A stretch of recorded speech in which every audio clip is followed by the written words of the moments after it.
SBP न्यूजमध्ये आपले स्वागत. नियंत्रित अवकेमुळे कांद्याचे दर टिकून, शेतकऱ्यांकडून आर्थिक गरजेनुसार विक्री दर 2800 ते 2900. नाशिक जिल्ह्यातील प्रमुख बाजार समित्यांमध्ये आवारामध्ये कांद्याच्या आवकेत चढउतार सुरू आहेत. मात्र मागील वर्षीच्या तुलनेत कांदा आवक कमी आहे.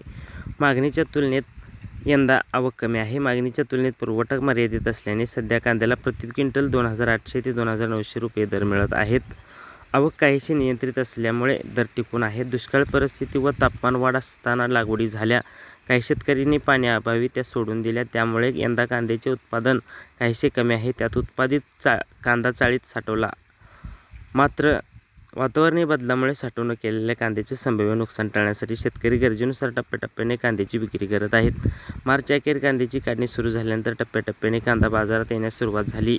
एप्रिलमध्ये लेव्हीच्या मुद्द्यावर लिलाव बंद होते. अखेर बाजार समित्यांनी स्थानिक पातळीवर तोडगा काढून मे महिन्यात कामकाज सुरू केले. त्यावेळी दरात सुधारणा दिसून आली. जूनमध्ये आवक मर्यादित असताना मागील वर्षीप्रमाणे दर मिळत आहेत.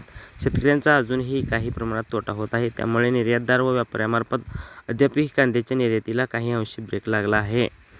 स्थिर दरामागील कारणे: कांदा टिकवून ठेवला, मागणीच्या तुलनेत मर्यादित आवक व काही प्रमाणात निर्यात. राजस्थान व मध्य महाराष्ट्रातील कांदा उपलब्धता तुलनेत कमी. दक्षिण भारतातील नवीन खरीप कांदा 1.5 महिन्याने बाजारात येणार. SBP न्यूज मराठीला लाईक करा, शेअर करा, सबस्क्राईब करा.